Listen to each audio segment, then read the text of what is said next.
warahmatullahi wabarakatuh.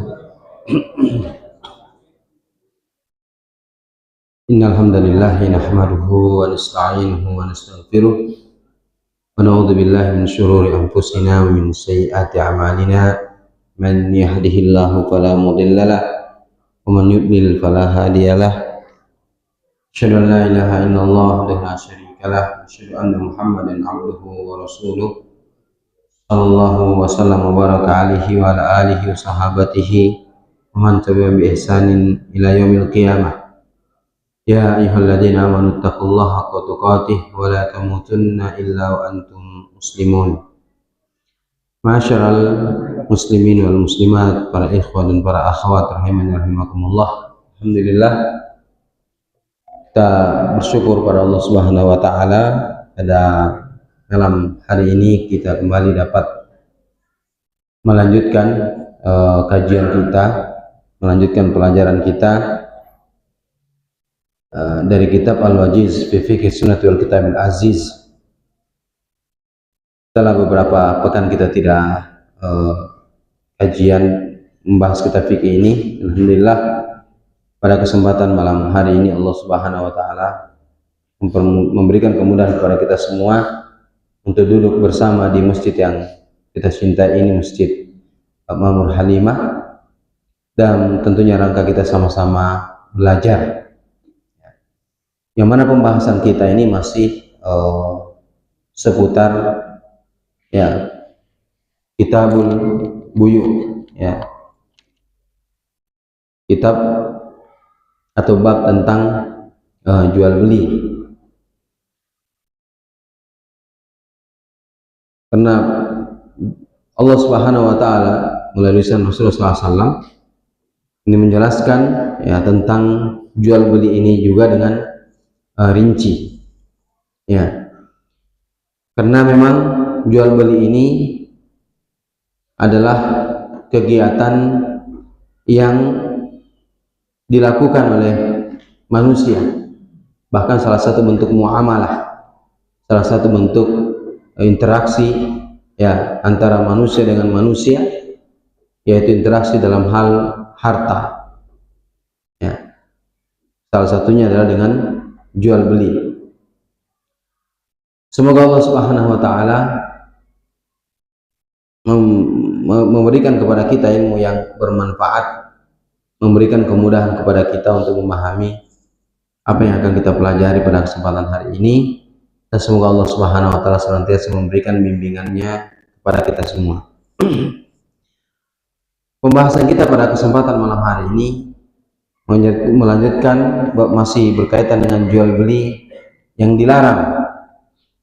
Di poin yang ke-8 yaitu salafun wa bai', menggabungkan antara utang dan jual beli. Namun sebelum kita masuk kepada poin ini, sedikit kami akan menyampaikan pertanyaan pada beberapa pekan yang lalu. Ada di antara bapak-bapak dan ibu-ibu, kaum muslim bertanya tentang menjual sesuatu yang belum dimiliki, seperti seorang ingin mengadakan walimah,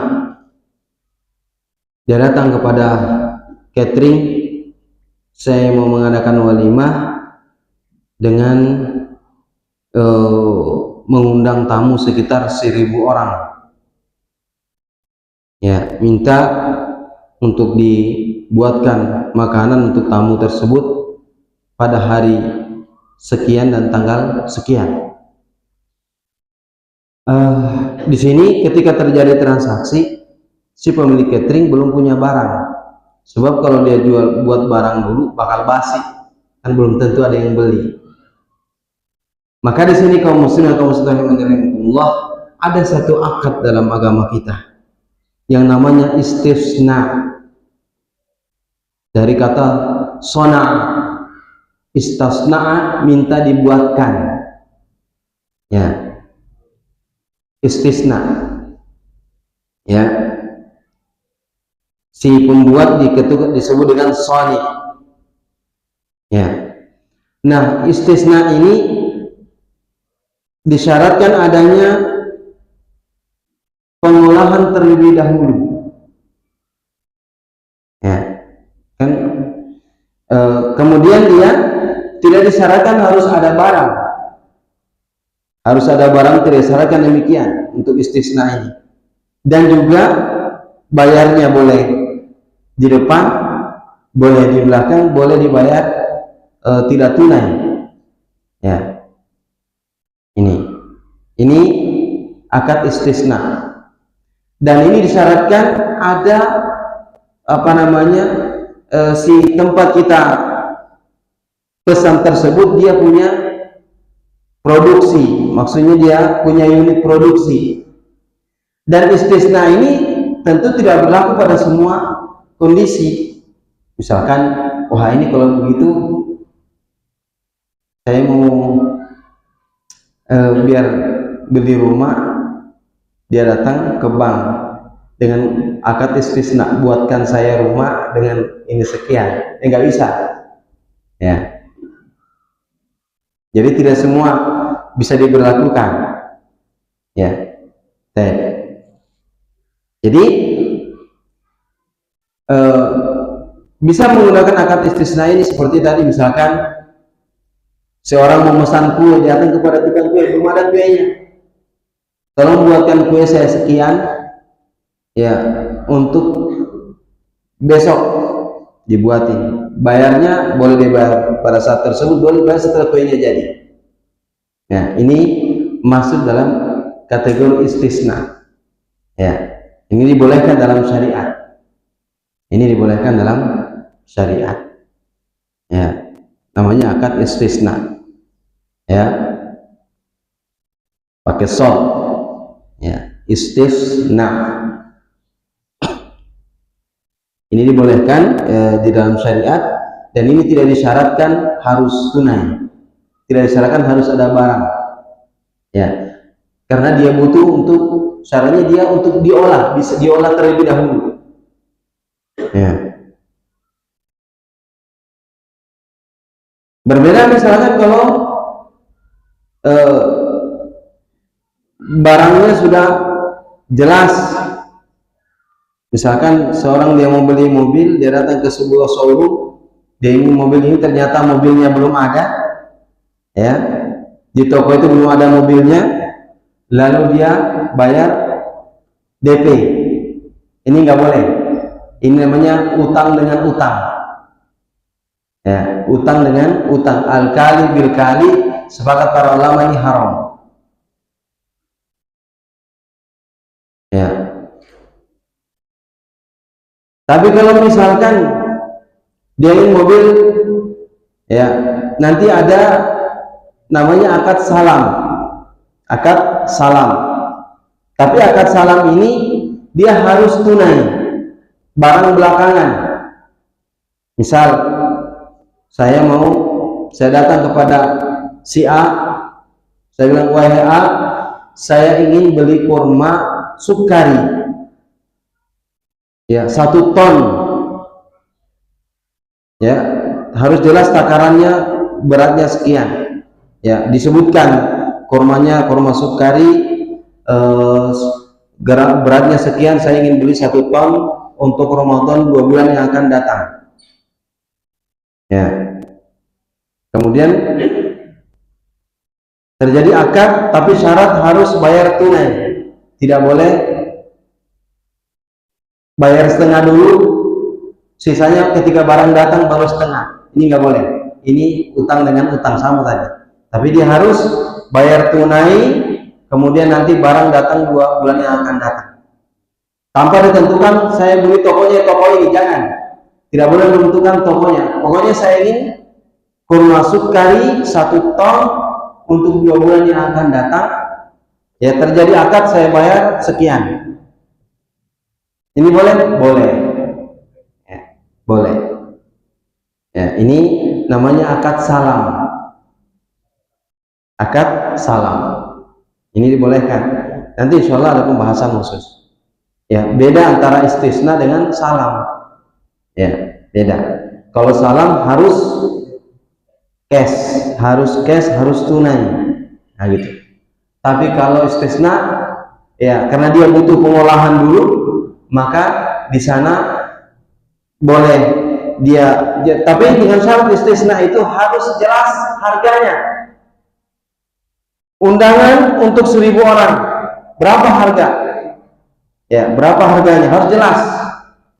Tidak boleh tidak jelas harga. Nanti dia nggak deal harga, belum deal harga, langsung oke aja. Ternyata setelah jadi bayarnya 20 juta, dia nggak punya duit. Nah, jadi harus jelas harga, ya, harus jelas harganya. Ya untuk 1.000 orang, ya sekian, 20 juta misalkan, dah 20 juta. Ya, nanti terserah dia misalkan si yang buat tadi dia dapat untung tidak dapat untung, kan sudah tak ini harganya 20 juta.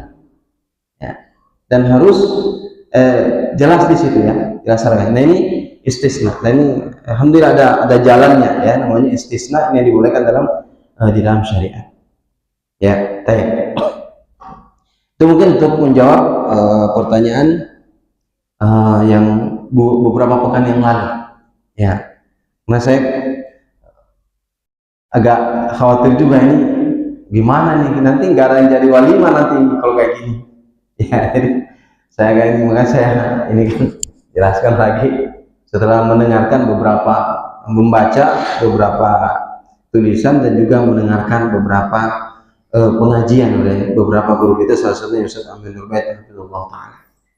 Nah, kaum rahimahullah, kita lanjutkan masih transaksi yang dilarang, salafun wa bai'un, ya, menggabungkan antara utang dan jual beli. Kayak gimana pula ini, ya, ya, nanti kita berikan penjelasan. Ya, dari Abdullah bin Umar radhiyallahu anhuma, dari Abdullah bin Amr, ya, radhiyallahu anhu berkata, bersabda Rasulullah sallallahu alaihi wasallam,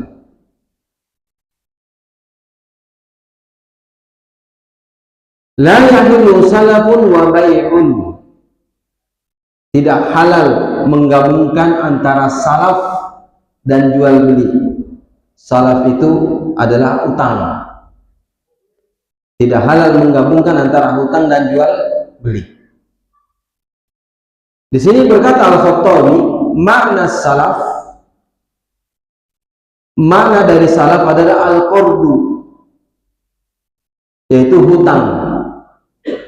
Wa dzalika yakun, yaitu dengan dia mengatakan, ya, si penjual berkata kepada si pembeli, abi'uka bikadza, saya jual kepadamu barang ini dengan harga sekian, ala untuk ridhani alfa dirham, tapi engkau harus meminjamkan kepadaku 1.000 dirham. Dia jual, ya, misalkan dia jual motor, saya jual kepadamu motor ini, kebetulan si pembeli mau beli motor. Oke, saya jual kepadamu motor ini harganya 5 juta, tapi pinjamkan saya uang 10 juta. Ya, ya, maka ini akad yang fasid, akad yang rusak, karena menggabungkan antara jual beli dengan hutang. Ya, sementara menggabungkan antara akad komersil dengan komersil ini nggak boleh. Ya, tidak boleh. Ya, sebagaimana menjadi ini jual beli bersyarat. Ya, jual beli bersyarat. Nah, kenapa demikian? Li'annahu innama yuqriduhu ala yujabiha fis saman. Ya, karena dia meminjamkannya agar dia mendapatkan manfaat dari harga tersebut, fayadkhulu thamanu fi haddil jahalah, sehingga harga itu masuk dalam batasan tidak diketahui. Ya. Walianna kulla qardin jarra naf'an fahuwa riba. Setiap hutang yang mendatangkan manfaat maka riba. Ya. Setiap hutang yang mendapatkan manfaat adalah riba. Ya. Saya pinjamkan uang kepadamu 1 juta, tapi nanti kamu balikin 1.500.000. Berarti yang menghutangkan dapat manfaat, dapat uang 500.000. Ini nggak boleh, jelas riba. Ya. Setiap hutang yang mendapatkan keuntungan maka ini riba. Ya.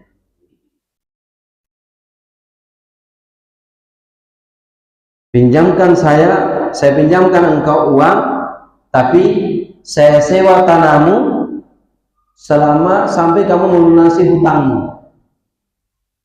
Ya. Sewa menyewakan termasuk akad komersil kan? Ini nggak boleh. Saya pinjamkan kamu uang, tapi syarat saya sewa tanah kamu yang sebelah sana sampai hutang kamu lunas.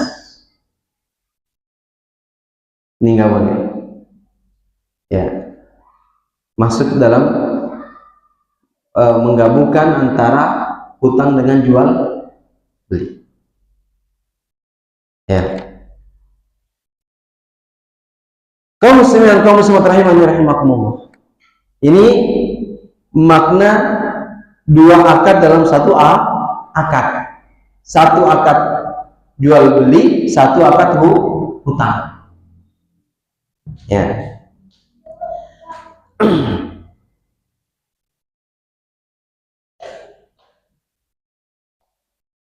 Dan hal ini juga dikatakan oleh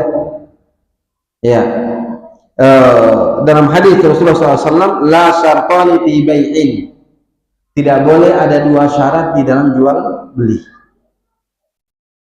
Ya. Kemudian disebutkan, ya, walau ba'a bi syartin ay yasrifahu aw yaqridahu aw syartin mushtari dzalika alaihi fa huwa muharramun wal bai'u batil. Wa hadha madhhabu Malik wa Syafi'i wa la a'lamu fihi khilaf. Al-Imam Al-Qudamah mengatakan, jika si A menjual barang dengan syarat diberi hutang, atau si pembeli memberi syarat, saya beli barang kamu, ya,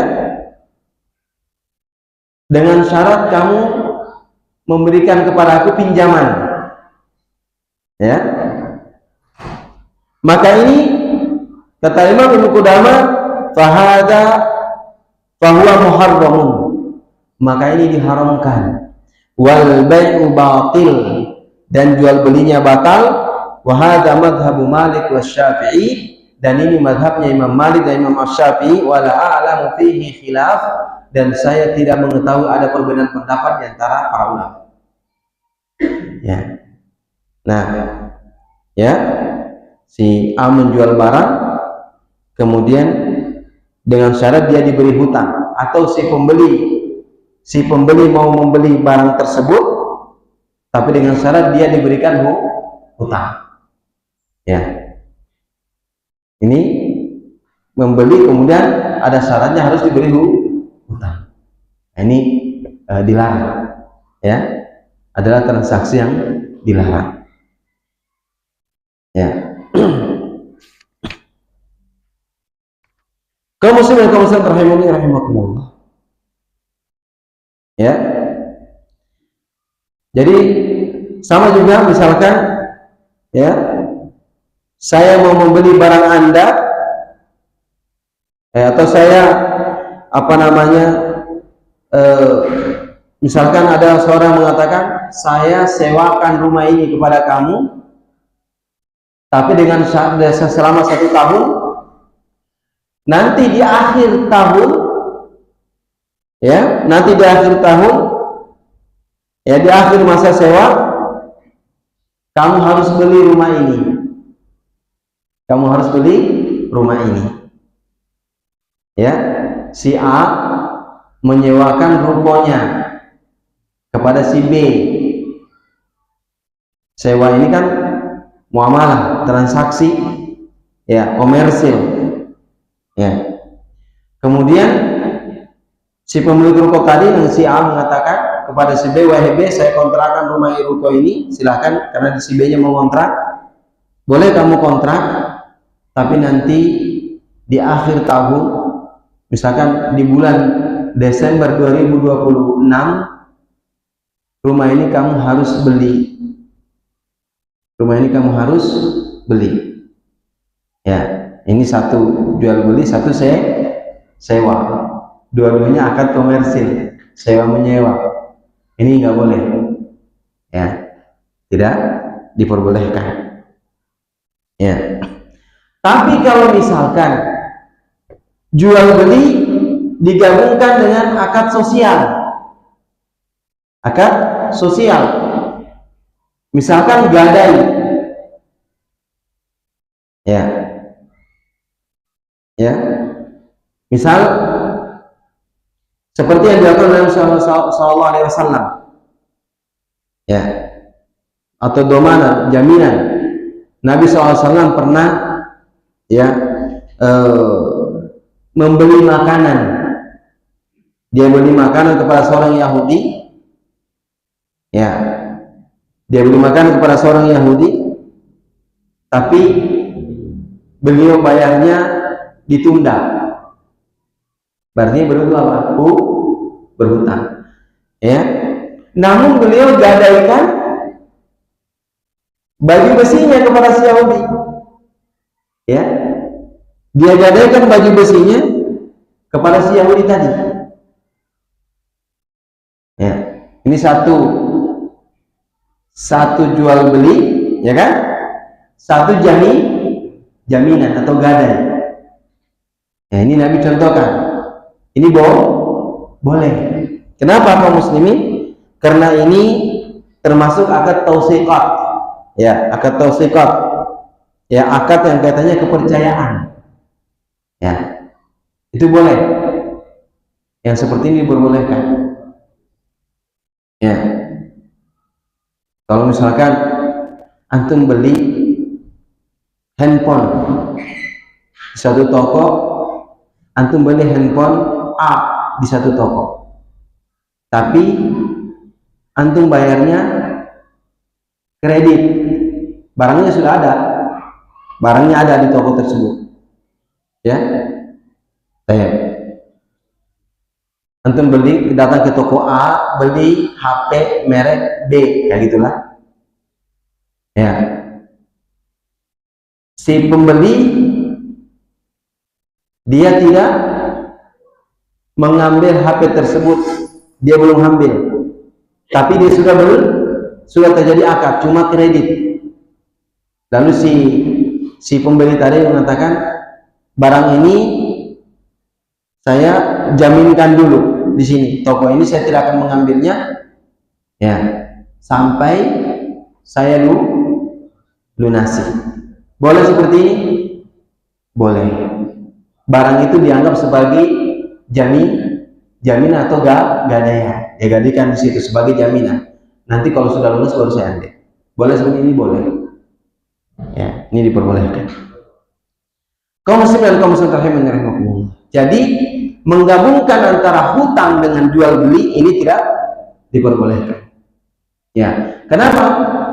Karena di sana ya orang yang tadinya memberikan hutang tersebut dia juga mendapatkan keuntungan. Selain dia mendapatkan dari jual beli, dia juga mendapatkan pinjaman. Ya, maka di sini termasuk transaksi yang dilarang di dalam agama kita. Ya, tapi kalau dia menggabungkan antara tadi jual beli, ya, menggabungkan antara apa namanya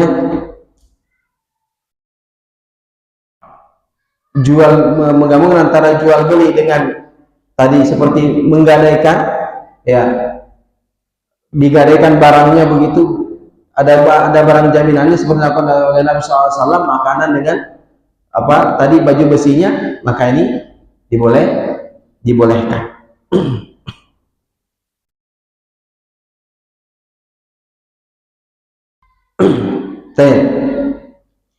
Kaum muslimin rahimani rahimakumullah. Ya.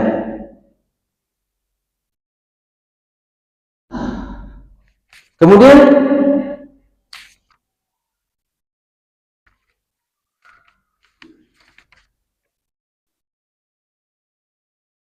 contoh juga yang banyak terjadi di masyarakat, ya, si A dia menggadaikan sawahnya kepada si B,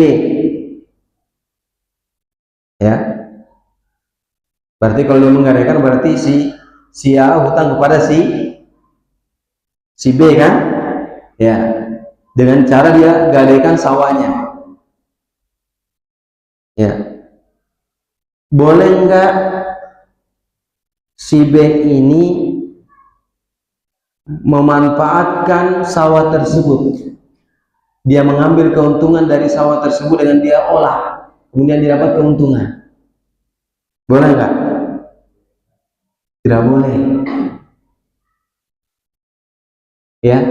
Si yang memberikan hutang tadi dia tidak boleh menggunakan itu, dia gunakan barang gadaian tersebut, dia dapat keuntungan, ya. Ini riba, ya. Ini banyak terjadi, bukan mungkin, ada yang terjadi di masyarakat karena mereka nggak tahu. Jadi dia gadaikan sawah dengan misalkan 10 juta, dia gadaikan sawahnya 1 hektar dengan 10 juta. Kemudian yang memberikan hutang tadi ini dia gunakan barang gadaian itu, dia dapat keuntungan, dia olah, ya, dia setiap 3 bulan dapat panen, ya. Maka ini tidak dibolehkan, ya, tidak diperbolehkan, ya, karena dia menggunakan barang gadaian tersebut. Harusnya tetap digunakan oleh si A, si pemilik sawah, agar apa? Agar dia bisa membayar hutangnya dengan mengolah sawahnya sendiri. Ini yang seperti ini banyak, ya, terjadi, menggabungkan apa di sini, ya, utang, ya, dengan sewa. Dia mendapat utang, dia suruh diutangin, digunakan lagi sawahnya untuk dapat keuntungan dari situ. Ini harusnya tetap diberikan kepada si A, lalu dia olah sawah tersebut, kemudian dia bisa nyicil, dia bisa lepaskan gadaian tadi, ya. Ini juga, ya, maka ya, Masya Allah, ya, artinya sebagian orang menganggap biasa seperti itu, ternyata menurut syariat tidak boleh. Ya, maka di sini ya, kita harus hati-hati terhadap barang-barang gadaian tersebut. Kita harus tahu tata cara ininya. Ini kaum muslimin rahimahumullah. Jadi yang ke-8 ini tidak boleh menggabungkan antara hutang dengan jual beli, ya. Kemudian yang ke-9, ya, an-nahyu an bai'it ta'ami hatta yajida fi so'an. Larangan menjual makanan hingga terjadi di sana dua takaran, dua so', itu dua takaran, maksudnya takaran si penjual dan takaran si pembeli, ya. Maksudnya kalau kita jual makanan itu harus ditimbang, harus ditakar. Kita menjual, kita membeli makanan juga harus ditakar. Misalkan kita jual beras, kalau beras itu ditakar, maka harus ditakar. Bahkan kata mu'alif di sini, si penjual menakar, si pembeli juga menakarnya. Sama-sama, kalau menggunakan kiloan, si pembeli mengkilo, si penjual juga mengkilo, biar kelihatan ini benar tak kilohannya? Masya Allah. Ya, kalau ini berlaku, waduh, mantap. Ya, ya. Ada hadis di sini disebutkan dari Jabir berkata, nah Nabi SAW bait ta'am. Nabi melarang menjual makanan. Hatta yajriya fi so'an, hingga dilakukan di dalamnya dua takaran. So'ul ba'i wa so'ul mustari. Takaran si penjual dan takaran si pembeli. Itu beli ayam di pasar. Ustaz, kami berapa bawa timbangan? Nanti membeli ayam di toko A, beli ayam ditimbang sama ini. Ini saya timbang juga ya. Ya, kira-kira mau nggak sih penjual? Hah? Ya, asal. Ya. Iya. Jadi si pembeli dan si penjual sama-sama timbang. Untuk apa? Biar jelas. Kalau 1 kilo kan kita beli di pasar ditimbangnya betul 1 kilo, pulang di rumah cuma setengah kilo. Bisa terjadi? Bisa. Oh, itu timbangan di rumah error. Ya. Ya. Ya, wailul mutaffifin. Celaka orang yang apa? Ya, mengurangi timbangan. Ya. Itu juga, ya ini juga harus hati-hati nih. Ada yang penjual sapi di sini. Ketika nimbang belum lagi dacingnya, pas mau lurus belum lurus langsung diturunin. Sudah mau lurus nih, ya, oh masih kurang. Kalau dibiarkan itu bisa kembali begini. Hati-hati nih tukang dacing. Ya, hati-hati. Ada gimana nih Ustaz? Ini sudah dihindari. Ya, belum stabil ini pasti bergerak-gerak. Sudah diturunin. Ya, takutnya masuk dalam mutaffif. Ya, makanya kenapa pedagang itu harus berilmu. Ya. Penjual itu harus jujur. Karena kita beli di pasar, kita beli, bang beli ayam sekilo, berapa harga ayam 45? Boleh nggak 40? Boleh. Sampai di rumah nggak sampai sekilo. Ya, gimana tuh? Makanya hadis ini disuruh penjual menakar, si pembeli menakar. Ya. Namun kaum muslimin, ya di sini hadis ini dinilai hasan ya oleh Syekh Al-Albani. Di sini dinilai hasan hadis ini. Di sebagian ulama mengatakan hadis ini dhaif ya, tapi di sini buku dikatakan hasan. Ada hadis yang lain Nabi SAW mengatakan, disebutkan dari Utsman, anna Nabi SAW qala lahu idza bi'ta faqil, apabila engkau menjual ya berupa makanan ataupun yang lainnya, maka timbanglah. Wa idza ta'ta faqtal, apabila engkau membeli, minta untuk ditimbangkan. Ya, minta untuk ditimbang. Ya, kalau sekarang ya alhamdulillah, kayak kalau kita beli beras ya, sudah ada tertulis 20 kilo. 20 kilo. Ya. 5 kilo ya 5 kilo, sudah ada timbangannya. Ya, perkara kita nggak tahu apakah dia nyusut atau tidak, kita yang jelas di situ sudah kita berhusnuzon aja. Ya, sudah dini gitu. Ya, sudah jelas kiloannya, ya sudah bagus lah gitu. Ya, memang kalau kita menjual makanan, memang kalau ditakar ya harus ditakar, ya di kilo. Tapi untuk mempraktekkan hadis yang pertama tadi kayaknya berat ya kalau sekarang. Maksudnya si pembeli menakar, si penjual juga nakar. Kalau pakai liter sih di bahan liternya juga. Ya. Yang jelas di sini Nabi SAW mengajarkan kepada kita agar tidak ada kezaliman. Ya, kan harus jelas.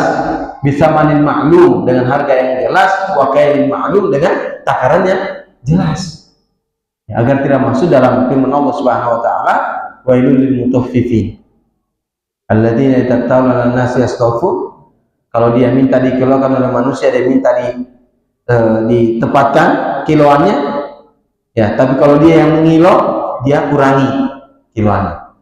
Ini taffif, ya, dilarang oleh syariat kita, bahkan dikatakan celaka orang yang mutaffif, ya. Makanya di sini kita butuh pedagang-pedagang yang jujur, ya. Berdagang itu merupakan pekerjaan yang mulia, pekerjaan yang mulia, berdagang itu, ya. Makanya para nabi, ya, juga ada yang berdagang. Nabi kita Nabi Muhammad SAW berdagang, ya, beliau berdagang. Para sahabat banyak yang berdagang, tapi mereka pedagang yang jujur. Nah, kita butuh pedagang-pedagang yang jujur, terutama dalam masalah menakar, mengkilo, ya. Ini kita butuh yang seperti itu, sehingga kita tidak menzalimi orang lain, ya, kita tidak menzalimi pembeli, ya. Nah, dan pahalanya sangat besar kalau kita jujur dalam berjual beli. Sampai sini ada pertanyaan?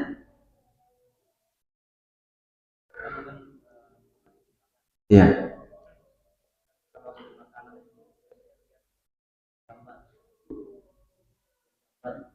Gambar itu contoh itu sampai ke nol, sampai lewat di kelas, tapi pas disodorin sudah dipesan, rupanya udah sampai ke nol.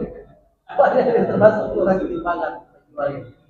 Kalau dia maksudnya esnya ditimbang enggak? Enggak, jadi gambarnya yang dipromosikan. Oh, iya. Pas sudah sampai kita nggak perlu sesuai dengan gambar. Kalau ada sampai atas. Ya kalau itu unsur kesengajaan, zalim dia. Ya digambarkan melimpah, prakteknya tidak. Itu namanya tidak jujur.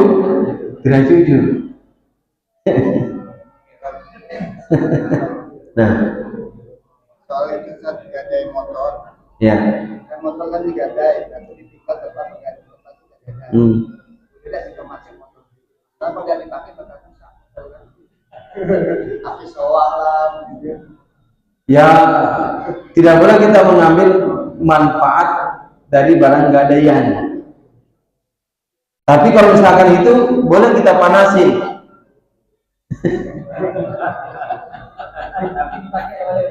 kalau hubungan dari yang digadai, Gak boleh, panasin aja. Oh, kalau misalkan nih dari yang menggadaikan, silahkan kamu pakai. Tapi kalau ada rusak, kamu tanggung jawab. Dia aja masalah kalau dia yang menggadaikan mengizinkan. Ya, ada kesepakatan mengizinkan, jadi masalah. Ya, tapi kalau misalkan nanti ada kerusakan, ada ini, maka kamu yang tanggung jawab. Ya, harus ada izin dari yang menggadaikan. Nah, Allah a'lam.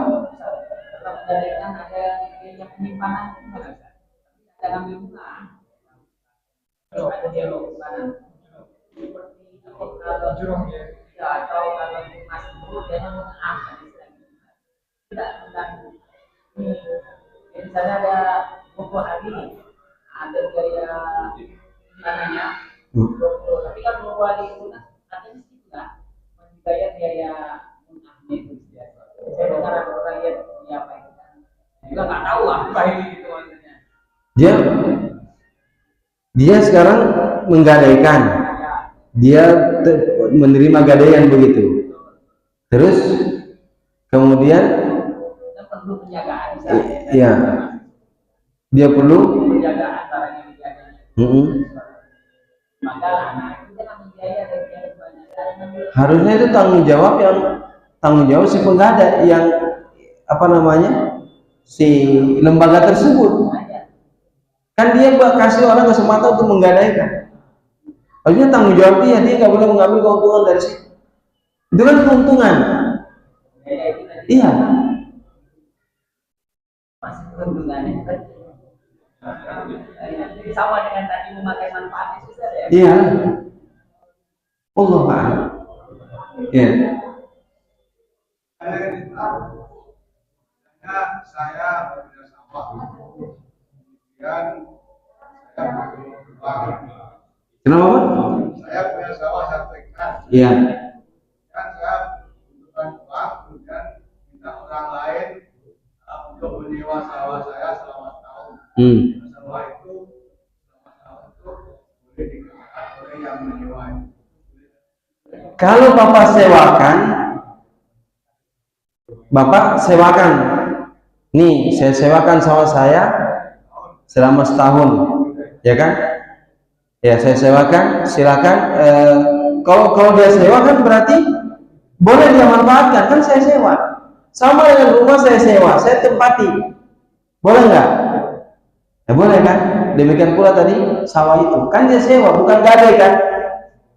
Bukan gadai, beda dengan gadai. Misalkan saya sewakan tanah saya selama 1 tahun 10 juta. Bapak kan nyewa, orang itu nyewa. Bapak kan nggak ngutang kan? Bukan pinjam kan? Boleh. Beda tadi dengan gadai. Nih, saya lagi butuh uang 10 juta. Nih, saya gadaikan sawah saya. Ya, sama kamu pinjamkan saya 10 juta. Ini sawah ini saya gadaikan. Boleh nggak dimanfaatkan? Tapi itu nggak boleh dimanfaatkan sama si yang penerima gadai, nggak boleh dimanfaatkan, nggak boleh dia gunakan sawah itu. Tetap harus diolah sama si pemilik tanah agar dia bisa melunasi utangnya. Saya utang pada seseorang, kemudian dengan utang itu kamu bisa memanfaatkan sawah saya selama setahun. Itu utang tapi dia dapat manfaat. Setiap utang mendapatkan manfaat maka nggak boleh. Tapi dalam akadnya itu yang punya tanah itu memang mengizinkan bahwa itu bisa dimanfaatkan. Itu sawah saya itu boleh kamu manfaatkan tanam selama 1 tahun. Wallahu a'lam. Belum. Saya juga Iya. sama legal jangan utang juga legal. Iya betul. Tapi kan harus dilihat dulu apa yang diberi di situ. Harus jelas. Ya. Tapi enggak. Kita masuk utang. Kamu yang punya tanah juga legal. Mana yang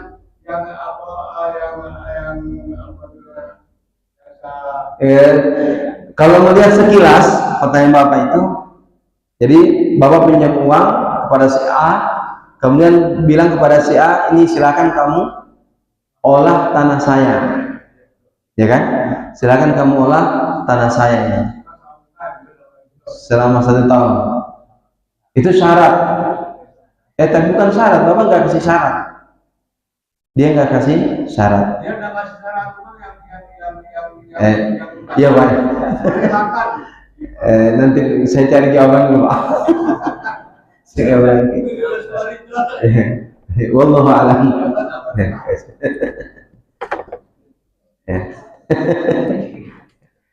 Ya. Ya Pak, nanti kita tunda dulu Pak ya. Saya nyari dulu. Karena gini, kita mau beli rumah katakan, tapi belum punya duit, belum cukup duitnya. Katakan rumahnya dijual 100 juta. Iya. Kita punya duit 10 juta. Sekarang saya sewa dulu setahun. Tahun depan kalau saya ada duit saya beli rumah ini. Nah, kalau gitu, perjanjiannya di awal Iya. Jadi Bapak nyewa rumah kan, terus nanti setelah 1 tahun misalkan saya beli rumah ini, Bapak kasih syarat. Iya, ini nggak boleh lah. Ya, menggabungkan 2 akad. Ya, 1 sewa, 1 kasih syarat nanti saya beli. Ini nggak boleh. Ya, nggak boleh. Nah, Allah a'lam.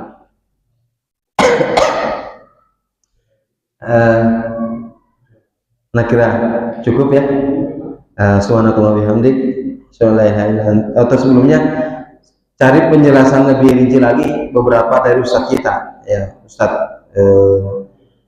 Ustadz Terwani Tarmizi Hafizahullah Ta'ala, kemudian Ustadz Aminur Bait, dan beberapa ustadz lagi yang bahas masalah seperti ini. Memang ternyata jual beli ini lumayan ribet, banyak ininya gitu. Makanya Allah jelaskan secara rinci, ya. Nah, subhanallahi bihamdik, asyhadu an la ilaha illa anta astaghfiruka wa atubu ilaik. Wassalamualaikum warahmatullahi wabarakatuh.